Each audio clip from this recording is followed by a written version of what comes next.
আচ্ছা, আজকে তোমাদের ওয়ারিং কত প্রকার ও কী কী সেই জায়গাটা আমরা শিখব। আমরা ইলেকট্রিক্যালের ওয়ারিং করি হচ্ছে এমনি যত রকমের ওয়ারিং আছে, বেসিক্যালি ওয়ারিংকে আমরা ভাগ করি হচ্ছে 5টা ক্যাটাগরি। প্রথম ক্যাটাগরি হচ্ছে ক্লিট ওয়ারিং। সেই ক্লিট ওয়ারিংটা আমরা এখানে দেখি, দিস ইজ হচ্ছে ক্লিট ওয়ারিং। এই যে ক্লিট ওয়ারিংটা দেখছি, এই যে ক্লিট, এইগুলোকে একটা পোর্সিলিন বা চীনামাটির ক্লিপ থাকে। এখানে এই ওয়ারিংয়ে দেখো দুটো পয়েন্ট করা আছে, দুটো তার যাওয়ার জন্য। এই ওয়ারিংটা টেম্পোরারি পারপাসে আমরা ব্যবহার করি। টেম্পোরারি পারপাসে আমরা এখানে একটা সুইচ লাগিয়েছি, ওয়ান ওয়ে সুইচ। এখানে একটা লোড লাগিয়েছি, লোড লাগানো আছে। এই ক্লিট ওয়ারিংটা দুটো তার দিয়ে ওয়ারিং আছে। যদিও এখানে আর্থিংয়ের কোনো পয়েন্ট কিন্তু নেই। আর্থিং অরিজিনালি ফেজ, নিউট্রাল এবং আর্থিং নিয়ে আমাদের ওয়ারিং হয়। তো এখানে আর্থিং লাগানোর কোনো জায়গা নেই বলে তাই জন্য আমরা আর্থিংয়ের তারটা টানিনি। তো আমরা ক্লিপ ওয়ারিংটা বুঝতে এসেছি। এই ক্লিপগুলোর চেহারাগুলো দেখো, এগুলো ক্লিপ পোর্সিলিন চীনামাটির তৈরি, দুটো করে চ্যানেল করা থাকে। এই ওয়ারিংটা টেম্পোরারি পারপাস, যে জায়গায় ধরো 2 মাস 3 মাসের ওয়ারিং থাকবে বা টেম্পোরারি কাজে থাকবে, সেই জায়গায় আমরা কিন্তু এই ক্লিপ ওয়ারিংটা ব্যবহার করবো। কীভাবে এই ক্লিপ ওয়ারিংটা হচ্ছে আমরা একটু লাইটনিং সিস্টেমের সাহায্যে দেখাবো। দেখো কীভাবে কানেকশনটা করছি। এই হচ্ছে একটা প্যানেল বোর্ড,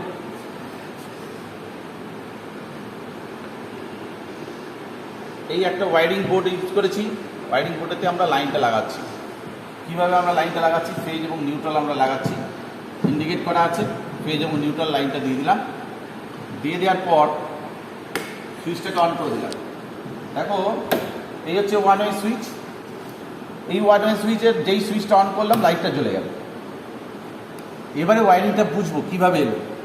এইখান থেকে আমরা ফেজটাকে নিয়েছি। ফার্স্ট দেখো, এইখান থেকে আমরা ফেজ তারটাকে নিয়েছি। ফেজ তারটা সরাসরি কিন্তু এসছে সুইচে। ফেজ তারটা সরাসরি এসছে সুইচে। সুইচ থেকে একটা তার এসে সরাসরি চলে গেছে এখান দিয়ে ওয়ারিং হয়ে হোল্ডারে, ঠিক, অর্থাৎ লোডে। আর নিউট্রাল তারটা সরাসরি কিন্তু এখান থেকে ডাইরেক্টলি কিন্তু লোডে চলে গেছে। তাহলে ওয়ারিং, তোমরা ক্লিট ওয়ারিংয়ের কানেকশানটা বুঝে গেলে। কীভাবে আমরা ক্লিট ওয়ারিংয়ের ওয়ারিংটা করলাম, আমরা ক্লিট ওয়ারিংটা সেটা আমরা শিখলাম। তাহলে আবার বলছি কানেকশানটা কীভাবে হলো। ফেজ তারটা এখান দিয়ে, যে ফেজ তার, এইটা ফেজ তার বার করা আছে আমাদের। ফেজ তারটা সরাসরি এলো সুইচে। সুইচ থেকে একটা তার ওয়ারিংয়ের মাধ্যম দিয়ে চলে গেল লোডে। আর নিউট্রাল তারটা সরাসরি কিন্তু লোডে চলে গেল। এই হলো ক্লিট ওয়ারিং গেল। এর পরের মডিফিকেশান আমাদের ওয়ারিং হচ্ছে batten wiring, teakwood batten wiring. Batten wiring কি? কাঠের ব্যাটনের ওপরে লিঙ্ক ক্লিপ এঁটে, এইগুলোকে বলে লিঙ্ক ক্লিপ। লিঙ্ক ক্লিপের ওপরে থাকে হচ্ছে বকলেস। লিঙ্ক ক্লিপের ওপরে থাকে হচ্ছে বকলেস দেওয়া আছে। এই লিঙ্ক ক্লিপের মধ্যে লিঙ্ক ক্লিপ এঁটে আমরা এই ওয়ারিংটা করেছি। এই ওয়ারিংয়ের মধ্যে কি হয়েছে, এখানে একটা সুইচ বক্স আছে, এটা সুইচ বক্স, এইটাকে বলছি আমরা জাংশন বক্স। আর এইটা হচ্ছে লোড। এখানেও দুটো তার লাগানো আছে। এখানে যেহেতু 3 পিন, যদি 3 পিন টপ থাকতো, 3 পিন প্লাগ থাকতো সকেট, 3 পিন সকেট থাকলে আমাদের আর্থিংয়ের তার কিন্তু টানতে হতো। যেহেতু এখানে 3 পিন সকেট নাই, তাই আমরা আর্থিংয়ের তারটাকে টানিনি। এটা হচ্ছে ব্যাটেন ওয়ারিং।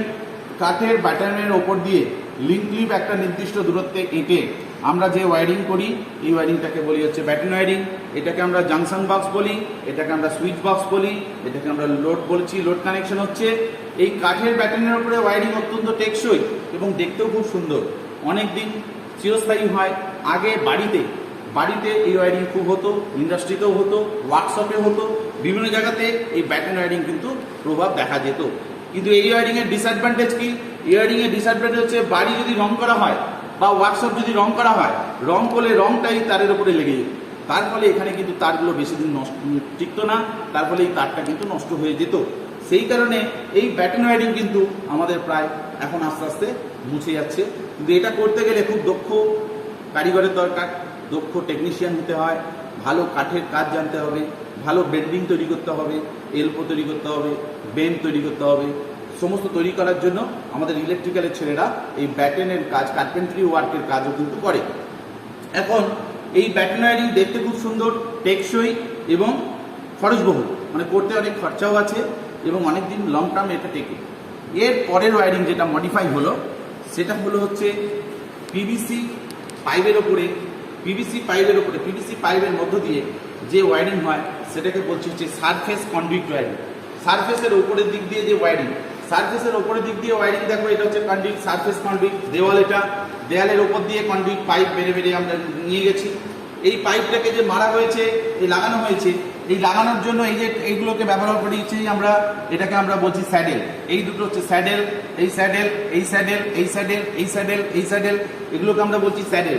স্যাডেলের ওপরে পাইপ লাগিয়ে লাগিয়ে আমরা এই ওয়ারিংটা করেছি। এই ওয়ারিংটা হচ্ছে wall lamp control from two different place. স্টেয়ার কেসে ওয়ারিং হয়, সিঁড়ি ঘরে যে ওয়ারিং হয়, অর্থাৎ একটা ল্যাম্প আছে, দুটো জায়গা থেকে অন অফ করা যাবে। অর্থাৎ এখান থেকে অন করলে এখানে গিয়ে অফ করতে পারবে দোতলায়, আবার দোতলা থেকে অন করলে ইচ্ছা করলে নিচতলায় এসে অফ করতে পারবে। One lamp control from two different place, অর্থাৎ একটা ল্যাম্প দুটো জায়গা থেকে আমরা অপারেট করবার জন্য আমরা কিন্তু এই 2A সুইচ লাইটনিং করে থাকি। 2A সুইচ কানেকশন কীভাবে করি না, হচ্ছে এটা নিচ থেকে জেলে গিয়ে উপরে গেলাম, উপরে গিয়ে অফ করতে পারবো, আবার ওপর থেকে আসার প্রয়োজন হলো ওপর থেকে জেলে নিচে আসতে পারবো, আবার নিচে এসে কিন্তু অফ করে দিতে পারবো। এটা one lamp control from two different place দেখানো হয়েছে, এবং এটা পিভিসি পাইপের মধ্য দিয়ে ওয়ারিংটা হয়েছে এবং সারফেসের উপরে, সেই জন্য এটাকে আমরা বলছি সারফেস কন্ডাক্ট ওয়ারিং। এরপরে এই সারফেস কন্ডাক্ট ওয়ারিং এর থেকে এটাকে আরো মডিফাই করা হয়েছে। এখন হচ্ছে দেয়ালের মধ্যে এই সিস্টেমটাকে টোটালি যদি আমরা কোনো কংক্রিটের দেওয়াল বা এমনি ইটের দেওয়াল, ব্রিক্সের দেওয়ালের মধ্যে এই ওয়ারিংটাকে, পাইপটাকে বিছিয়ে দিই, দিয়ে তার মধ্য দিয়ে যদি আমরা ওয়ারিংয়ের তার কানেকশন করে বাইরে নিয়ে আসি, সেই ওয়ারিংকে আমরা বলছি হচ্ছে conceal conduit wiring. Conceal conduit, conceal মানে দেয়ালের মধ্য দিয়ে, দেয়ালের মধ্য দিয়ে যে ওয়ারিং হবে পাইপ বিছিয়ে, সেটাকে আমরা কনসিল কন্ডুইট ওয়ারিং বলছি। এই ওয়ারিং, পিভিসি পাইপ ওয়ারিং অনেকদিন টেকসই, দেখতে ভালো, খরচবহুল মোটামুটি, কিন্তু কনসিল কন্ডুইট ওয়ারিং অনেক বেশি খরচবহুল, দেখতে অনেক ভালো এবং বহুদিন কিন্তু টেকে। কনসিল কন্ডুইট ওয়ারিং, এই কনসিল কন্ডুইট ওয়ারিং আমরা দেখলাম, সারফেস কন্ডুইট ওয়ারিং দেখলাম। কনসিল কন্ডুইট মানে এই সিস্টেমটাকেই টোটালি দেয়ালের মধ্যে ঢোকানো, খালি ওপরে সুইচ বোর্ডগুলো এবং লোডগুলো বাইরে থাকবে দেয়ালের ওপরে, সেটাকে আমরা বলছি কনসিল কন্ডুইট। সেটা অত্যন্ত টেকসই এবং অনেকদিন কিন্তু এটা চলে। এরপরে আসছি হচ্ছে আমরা যে ওয়ারিং, লেটেস্ট যে ওয়ারিংটা আমাদের এসছে, সেই ওয়ারিংটা হচ্ছে পিভিসি। এই পিভিসি ম্যাটেরিয়াল, এই ম্যাটেরিয়ালটা পিভিসি তৈরি, কেসিং কেবিং ওয়ারিং। কেসিং কেবিং ওয়ারিং কাকে বলছে? কেসিং কেবিং ওয়ারিং কি, তলায় দেখো, এর তলাতে এটা হচ্ছে কেস, এই তলার দিকটা হচ্ছে কেস, এটা হচ্ছে কেস, আর এর উপরে ঢাকনা দেওয়া আছে, এটা হচ্ছে কেপিং। এটা ঠিক এই পাইপের মডিফিকেশন। কেসিং কেপিং ওয়ারিং মোটামুটি টেকসই, দেখতে খুব সুন্দর, বাড়িতে, ওয়ার্কশপে অনেক জায়গাতেই হয়, এখন বাড়িতে বিশেষ করে হয় কেসিং কেবিং ওয়ারিং।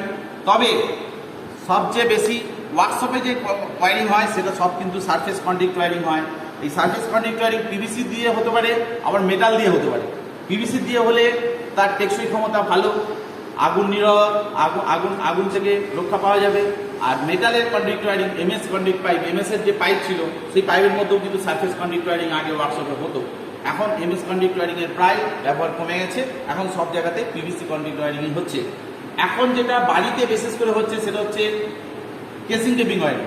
কেসিং কেবিং ওয়ারিং কি জিনিস না, সবটাই প্লাস্টিকের পিভিসি, এবং দেখো এই পিভিসি বক্স আছে এবং পিভিসি কেসিং এবং কেপিং দুটো লেখা আছে। এই ওয়ারিং কিন্তু দেখতে মোটামুটি সুন্দর, টেকসই, দীর্ঘদিন না ইউজ হলেও বেশ দিন টেকে, মোটামুটি টেকে।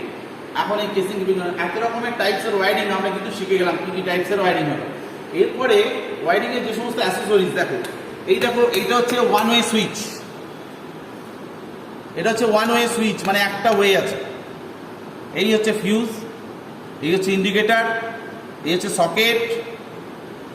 এইটা কিন্তু 2A সুইচ, এই যে ইন্ডিকেট করা আছে এটা 2A সুইচ। আর 1 ওয়ে সুইচ কি করে বুঝবে? 2A সুইচের পিছন দিকটা যদি খোলা যায় তাহলে দেখবে 3টে টার্মিনাল পাবে। 1 ওয়ে সুইচের টার্মিনাল যদি খোলা যায় তাহলে 2টো টার্মিনাল পাবে। 1 ওয়ে সুইচ যদি খোলা যায় তাহলে 2টো টার্মিনাল পাবে, 2A সুইচ খুললে 3টে টার্মিনাল পাবে। ঠিক, এখন এই যে 1 ওয়ে এবং 2A সুইচ আমরা দেখলাম, সকেট, এটা হচ্ছে সকেট, এর উপরে টপ আমরা লাগিয়ে আউটপুট লাইন পাই। ইন্ডিকেটার, ফিউজ দেওয়া আছে, টোটাল লাইনটা এসে ফার্স্টে ফিউজে পড়েছে। লাইনটা হচ্ছে এখান থেকে ফেজ লাইন এসে ফার্স্ট হচ্ছে ফিউজে লাগিয়েছি। ফিউজ থেকে সুইচের প্রত্যেকটা পয়েন্টে একটা করে লাইন লাগিয়েছি। প্রত্যেকটা সুইচের একটা পয়েন্ট থেকে এক একটা লোডে গেছে, এগুলো হচ্ছে এক একটা লোড। এগুলো হচ্ছে, এইটাকে বলছি আমরা সিলিং রোজ। এই যে সিলিং রোজ দেখে নাও, সিলিং রোজটা কেমন দেখতে। সিলিং রোজের দুটো টার্মিনাল আছে, এখানে দুটো টার্মিনাল, 2 টার্মিনাল আছে সিলিং রোজে, দুটো টার্মিনাল রয়েছে, 2 টার্মিনাল সিলিং রোজ রয়েছে, 3 টার্মিনাল সিলিং রোজ রয়েছে। 3 টার্মিনাল সিলিং রোজ আগে ব্যবহার করা হতো বেশি, যেখানে ছিল হচ্ছে লুপিং ইন সিস্টেম। এখন লুপিং আউট সিস্টেমে সব 2 টার্মিনাল সিলিং রোজ। এখন এই সিলিং রোজ থেকে লাইন আমরা আউটপুট পাই। এখন এই সকেটটা আমরা সকেটের কোন দিকে ফেজ থাকবে, কোন দিকে নিউট্রাল থাকবে, সকেটের ডান দিকটাতে ফেজ থাকবে, বাম দিকটাতে নিউট্রাল থাকবে। সকেটের ডান দিকেতে ফেজ, বাম দিকে নিউট্রাল। ওপরের যে ওপরের পয়েন্টটা আছে, ওপরের পয়েন্টটা হচ্ছে আর্থিং পয়েন্ট, ওপরের পয়েন্টটা হচ্ছে আর্থিংয়ের পয়েন্ট। এখন মেন লাইন হচ্ছে তো ফেজ এবং নিউট্রাল, ফেজ এবং নিউট্রাল থেকে লাইনটা আমরা পাই। কিন্তু এই আর্থিংয়ের পয়েন্ট আমরা কেন করি? আর্থিং করি for human body safety, controlling the completing the সার্কিটকে কমপ্লিটিংয়ের জন্য ব্যবহার করি, হিউম্যান বডি সেফটির জন্য ব্যবহার করি, ইলেকট্রিক্যাল অ্যাপারেটাসে যাতে কোনো কারণ, যেমন ধরো এটা একটা মেটাল বডি, এই মেটাল বডিতে আর্থিং মাস্ট। যদি কোনো কারণে এটা বডি হয় তাহলে কী হবে, আর্থিংয়ের মধ্যে আগে কারেন্ট চলে যাবে, তার ফলে হিউম্যান হাত দিলেও কিছু হবে না। সেই কারণে আমরা আর্থিং করি। আর্থিংয়ের চ্যাপ্টার সম্বন্ধে আমরা ডিটেলস পরের দিন বলবো। তো আজকে আমরা শিখে নিই যে এই প্লাগের উপরে যে টপ পয়েন্টটা, এই টপ পয়েন্টটাকে আমরা সার্কুলারটাকে বড় করেছি, ডায়ামিটারটাকে বড় করেছি। এই বৃত্তাকারটা দেখো বড়, এগুলো ফেজ এবং নিউট্রালের যে ডায়ামিটার তার তুলনায় এর ডায়ামিটারটা বড়। কেন? আর্থিংয়ের যত ডায়ামিটার হবে, আর্থিংয়ের ডায়ামিটার যত বড় হবে তত তার রেজিস্ট্যান্স কমে যাবে, তত দ্রুত কিন্তু লাইন মাটিতে চলে যাবে বডি হলে। তাহলে এই আর্থিংয়ের ডায়ামিটারটা যত বড় হবে তত ভালো ফেজ এবং নিউট্রালের তুলনায়। কারণ এই ফেজ দিয়ে লিকেজ হওয়া পরিমাণ কারেন্ট এর থেকে বড় ডায়ামিটার হলে খুব দ্রুত অতি অল্প বাধায় কারেন্টটা মাটিতে চলে যাবে। তার জন্য আর্থিংয়ের ডায়ামিটারটা কিন্তু বড় করেছে। এর উপরে যে টপটা আমরা লাগাবো, সেই টপে দেখবে আর্থিংয়ের টপটা সবসময় লম্বা। কেন না, ওই টপটা যখন আমরা লাগাই, টপটা লাগালে ফার্স্ট আর্থিং লাগবে, এটা ইনসিওর হয়ে যায় যে লোড আমি লাগাচ্ছি সেই লোডেতে ফার্স্ট আর্থিং আমাদের লেগে গেল, তাহলে হিউম্যান বডি সেফটি হয়ে গেল। তারপরে ফেজ নিউট্রাল ঢুকবে, লম্বা হলে এটা সুবিধা। টপটা লাস্ট, এই যে টপে একদম লাস্ট পর্যন্ত, ধরো যখন আমরা টানবো ফার্স্টেই ফেজ নিউট্রাল বেরিয়ে আসবে, যেটা ছোট ফেজ নিউট্রালটা বেরিয়ে আসলে লাস্ট পর্যন্ত আর্থিং এটা আমরা ইনসিওর করলাম লোডে। সেই কারণে আর্থিংয়ের ডায়ামিটারটা, এই যে ডায়ামিটারটা আমরা বড় করেছি একটা কারণ, সেটা হচ্ছে ফেজ এবং নিউট্রাল দিয়ে লিকেজ হওয়া পরিমাণ, কারেন্টের পরিমাণটা সেটাই আর্থিংয়ের মধ্যে দিয়ে যাতে সহজেই দিতে পারে মাটিতে। এবং এর টপটা যেটা আছে সেই টপটা লম্বাই করার উদ্দেশ্য হচ্ছে ফার্স্টে এটা ইনসিওর করতে পারি আর্থিং হয়েছে, লাস্ট পর্যন্ত আর্থিং হয়েছে। এবং এর উপরে যে টপটা আমরা লাগাই সেই টপটার দেখবে মাথাটা হচ্ছে একটু চেরা থাকার উদ্দেশ্য হচ্ছে যখন এটাতে টপটা এটা লাগানো হয়, টপটা যখনই পুশ করবো, পুশ করার সাথে সাথে দেখা যাবে ওটা একটু চিমটে হয়ে ভেতরে ঢুকে যাচ্ছে, একটু রিডিউস হয়ে ভেতরে ঢুকে যাচ্ছে। তাহলে সহজেই ঢুকতে পারে, গিয়ে ভেতরে স্প্রেড আপ হয়ে যায়, তারপরে লুজ কন্ট্যাক্ট হয় না। সেই কারণের জন্য টপটা আমরা একটুখানি চিড়ে দিই, মাথাটা দেখবে একটু চেরা থাকে। চেরা থাকার উদ্দেশ্য বুঝতে পেরেছো? এবং এই ওয়্যারের এখানে দেখো, এখানে ওয়্যার সম্বন্ধে একটুখানি বলে দিই। এইটা হচ্ছে কন্ডাক্টর, এটা হচ্ছে পরিবাহী, এইটা হচ্ছে ইনসুলেটর, উপরের তারটা হচ্ছে ইনসুলেটর, এইটা হচ্ছে কন্ডাক্টর, এই যে তারটা হচ্ছে এটা হচ্ছে কন্ডাক্টর, এইটা হচ্ছে ইনসুলেটর। দেখতে পেয়েছো? এখন এই ইনসুলেটর ডিপেন্ড করে হচ্ছে ভোল্টেজের ওপর, এই ওয়্যারের সাইজটা, কন্ডাক্টরের সাইজটা ডিপেন্ড করে কারেন্টের ওপর। কি বললাম? কন্ডাক্টরের সাইজটা ডিপেন্ড করবে মোটা হবে না সরু হবে, এটা ডিপেন্ড করে কারেন্টের ওপর। এটা মোটা হবে না সরু হবে এটা ডিপেন্ড করে কারেন্টের ওপর, কারেন্ট কত পরিমাণ। যদি বেশি কারেন্ট হয় এটা তাহলে ডায়ামিটার বড় হবে, যদি কম কারেন্ট হয় কম ডায়ামিটার হবে। ইনসুলেশন, যেটা তারের ওপরে কাভার দেওয়া আছে, এই যে কাভারটা, ইনসুলেশনের থিকনেসটা, ইনসুলেশনের থিকনেস মোটা হবে, সেটা ডিপেন্ড করে টোটালি ভোল্টেজের ওপর। ভোল্টেজ যদি বাড়ে তাহলে ইনসুলেশনের থিকনেস বাড়বে, ভোল্টেজ যদি কমে তাহলে ইনসুলেশনের থিকনেস কমবে। আর আরেকটা বিষয় এখান থেকে বলার আছে যে এই ওয়্যারিং যে হয়ে গেল, ওয়্যারিং হয়ে গেলে আমরা ওয়্যারিংয়ের লাইন চার্জ করার আগে, লাইন দেওয়ার আগে আমরা 4 রকমের টেস্ট করি। 4টে রকমের টেস্ট বলতে ওয়্যারিংয়ের মেন হচ্ছে দুটো তার, ফেজ আর নিউট্রাল, আর আর্থিংয়ের তার যাবে। Insulation resistance between 2 conductor to earth, এই দুটো তারের সঙ্গে কোনো জায়গায় আর্থের তার থেকে আছে কিনা সেটা চেক করতে গেলে কি করতে হবে, আমাদের মেন সুইচে যেতে হবে, মেন সুইচটাকে অফ করতে হবে। অফ করে ফেজ আর নিউট্রালের তারটাকে বাইরে বার করে এরকম জয়েন করব। আর এই টেস্টের জন্য যে ইনস্ট্রুমেন্ট আমরা ব্যবহার করি সেই ইনস্ট্রুমেন্টের নাম হচ্ছে ইনসুলেশন টেস্টিং মেগার। এই ইনসুলেশন টেস্টিং মেগারটা আমরা ব্যবহার করি। এই ইনসুলেশন টেস্টিং মেগারটা কি, এর দুটো টার্মিনাল, একটা হচ্ছে এল আর একটা হচ্ছে ই। একটা হলো এল টার্মিনাল আর একটা হলো ই টার্মিনাল। এল হচ্ছে লাইন টার্মিনাল, ই টার্মিনাল হচ্ছে আর্ক টার্মিনাল। এবং এর থেকে দুটো তার আমরা বার করেছি, বার করে নিয়েছি। বার করে নিয়ে এই ইনসুলেশন টেস্টিং মেগারের এই যে ফেজ আর নিউট্রাল এই দুটোকে জয়েন করলাম। আরেকটা ধরো আর্থিং এর তারের সঙ্গে আছে, এল যেটা টার্মিনাল সেটাতে এই দুটোকে জয়েন করব, আর আর্ক টার্মিনালের সাথে এটা জয়েন করে দেবো। জয়েন করে দিয়ে মেগারে হ্যান্ডেল যদি আমরা ঘোরাই, মেগারে হ্যান্ডেল যদি ঘোরানোর পরে মেগারের ডায়ালে যদি 0 শো করে, তাহলে বুঝে যাব কোনো জায়গায় ফেজ আর নিউট্রালের সঙ্গে আর্থিং টাচ হয়ে আছে। আর যদি মেগারে হ্যান্ডেল ইনফিনিটিভি দিকে শো করে, তাহলে বুঝে যাব যে কোনো জায়গায় ফেজ আর নিউট্রাল তারের সঙ্গে কোনো কিন্তু আর্থিংয়ের তার থেকে নেই। এবং এই টেস্টের সময় লোডগুলোকে আমরা কিন্তু খুলে ফেলবো। লোডগুলোকে খুলে ফেলার পরে সুইচগুলোকে অন করে দেবো। লোডগুলোকে খুলে ফেলবো, সমস্ত লোডটাকে রিমুভ করবো, সুইচটাকে অন করে দেবো। অন করে দিলে পুরো সিস্টেমটার আর্থিং কিন্তু চেক আপ হয়ে যাবে। Insulation resistance between two conductor হয়ে গেল, এবং এই ইনসুলেশন রেজিস্ট্যান্স বিটুইন টু কন্ডাক্টরের সাথে আর্থিং চেক আপ হয়ে গেল। এরপরে হচ্ছে insulation resistance between two conductor, শুধু দুটো কন্ডাক্টর, ফেজ আর নিউট্রালে দুটো এল এবং ই দুটো টার্মিনাল ঠেকালাম, দিয়ে মেগারে হ্যান্ডেল ঘোরালাম। মেগারে হ্যান্ডেল ঘোরানোর পরে মেগারের ডায়ালে যদি 0 শো করে, তাহলে বুঝে যাবো যে কোনো জায়গায় ঠেকে আছে। যদি 0 না শো করে, তাহলে কোনো জায়গায় ঠেকে নেই। সেক্ষেত্রে এই টেস্টের সময় ইনসুলেশন রেজিস্ট্যান্স বিটুইন টু কন্ডাক্টরের সময়ও কিন্তু কী করতে হবে না, হচ্ছে লোড কিন্তু রিমুভ করতে হবে। সুইচগুলোকে অন করে দিতে হবে, লোডটাকে খুলে নিতে হবে। খুলে নেওয়ার পরে মেগারে হ্যান্ডেল যদি ঘোরাই, তাহলে মেগারে হ্যান্ডেল যদি 0 শো করে, তাহলে আমরা বুঝে যাবো যে ইনসুলেশন রেজিস্ট্যান্স দুটো কন্ডাক্টরের মধ্যে ড্যামেজ আছে, তাহলে এই লাইন চার্জ করা যাবে না। অ্যাজ পার আই রুল অনুযায়ী insulation resistance not less than 1 megohm, as per Indian electricity rule. ভারতীয় ইলেকট্রিসিটি রুল যেটা রয়েছে, ভারতীয় রুল ইলেকট্রিসিটির, তাতে ইনসুলেশন রেজিস্ট্যান্স, ইনসুলেশনে কারেন্ট ধরে রাখার ক্ষমতা নট লেস দ্যান 1 মেগোম, মানে 1 মেগা ওহমের কম হবে না। যদি 1 মেগা ওহমের কম হয়, এই লাইনে কোনো লাইন চার্জ করা যাবে না। ডাইরেক্ট লাইন তুমি চার্জ করতে পারবে না যতক্ষণ তুমি মেগা টেস্টিং এর রিপোর্ট সন্তোষজনক না পাচ্ছ 1 মেগা ওহমের বেশি, ততক্ষণ পর্যন্ত কিন্তু এই লাইনে তুমি লাইন চার্জ করতে পারবে না। তাহলে আমরা দুটো টেস্ট শিখলাম, insulation resistance between two conductor, insulation resistance between two conductor to earth. এরপর হচ্ছে কন্টিনিউটি টেস্ট আর পোলারিটি টেস্ট। কন্টিনিউটি টেস্ট বলতে গেলে কি, যেমন ধরো এখানে ফেজটা এই সুইচে, এই ফেজটা এখানে এসছে, এই ফেজটা এই সুইচে এসছে কিনা, এই ফেজের তারটা সুইচে এসছে কিনা। আচ্ছা, এই টেস্টটা আমি তোমাদের প্র্যাকটিক্যাল করে দেখাচ্ছি। দেখো, এটা হচ্ছে একটা megger, insulation resistance insulation testing megger. Insulation testing megger সম্বন্ধে বলে দিই। মেগার হচ্ছে একটা 500 ভোল্ট ডিসি মেগার। এটা 500 ভোল্ট ডিসি মেগার, কারণ যত ভোল্টের ইনস্টলেশন আমি চেক করছি, এটা কত ভোল্টের, 230 ভোল্টের। এই ইনস্টলেশনটা কত ভোল্টের, 230 ভোল্টের। 230 ভোল্টের ইনস্টলেশন চেক করতে গেলে তার ডবল ভোল্ট গ্রেডের মেগার দিয়ে আমাকে ইনসুলেশন রেজিস্ট্যান্স চেক করতে হবে। যত ভোল্টের ইনস্টলেশন, তার ডবল ভোল্ট গ্রেডের ইনসুলেশন রেজিস্ট্যান্স মেগার দিয়ে আমাকে টেস্ট করতে হবে। তাহলে 500 ভোল্টের মেগার দিয়ে চেক করছি।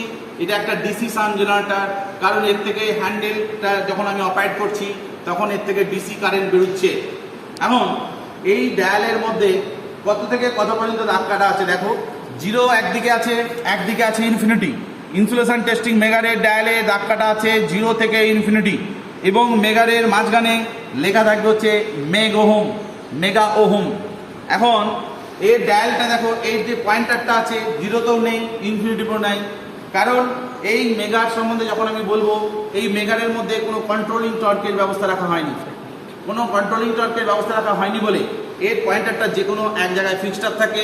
এখন এই যে হ্যান্ডেলটা ঘোরাচ্ছি, দেখো দুটো পয়েন্ট খোলা আছে, আর মেগারের হ্যান্ডেলটা ঘোরাচ্ছি। মেগারের হ্যান্ডেলটা ঘোরালে দেখো এটা কিন্তু ইনফিনিটির দিকে যাচ্ছে, দেখছো, লক্ষ্য করছি ইনফিনিটির দিকে যাচ্ছে। এবার দেখো, এই তার দুটো যদি আমরা এরকম জয়েন্ট করে দিই, এই জয়েন্ট করে দিলাম এই তার দুটো, দেওয়ার পরে মেগারের হ্যান্ডেলটা যেই ঘোরালাম, সঙ্গে সঙ্গে দেখো 0 পজিশনে চলে গেল। দেখতে পেয়েছো, যেই খুলে দিলাম দেখো ওপেন হয়ে গেল। তাহলে মেগারটা লাইনে দেওয়ার আগে মেগারটা টেস্টিং আমরা শিখে নিলাম। শিখে নেওয়ার পর এবারে এইখানে একটা তার ফেজে ঘোরার লাগালাম, এখানে একটা আমরা ফেজে লাগালাম, এইখানে একটা সুইচে লাগাবো, আর মেগারে হ্যান্ডেলটা ঘোরাবো। মেগারে হ্যান্ডেলটা ঘোরাতে হবে এরকম, আর দিয়ে মেগারে হ্যান্ডেলটা যদি দেখো 0 শো করছে, দেখো লক্ষ্য করো, মেগারের পয়েন্টটা দেখো 0 শো করছে, দেখো লক্ষ্য করো 0 শো করছে, বুঝতে পারছো? আচ্ছা, আর প্রকারও কী কী ক্লাসটা হয়ে গেল, ওয়ারিং কত প্রকারও কী কী, কোন ওয়ারিং এরকম দেখতে হয়, কোনটা কেমন টেকসই, এবং কিভাবে আমরা মেগার টেস্টিংয়ের সাহায্যে ওয়ারিং হয়ে যাওয়ার পর লাইন দেওয়ার আগে কিভাবে আমরা মেগার টেস্টিংয়ের সাহায্যে রিপোর্টগুলো চেক করব, তারপরে আমরা লাইন চার্জ করব, সেটা আমরা শিখে গেলাম। এর পরবর্তী ক্লাসে ওয়ারিংয়ের ডিটেলিং হবে। ওকে।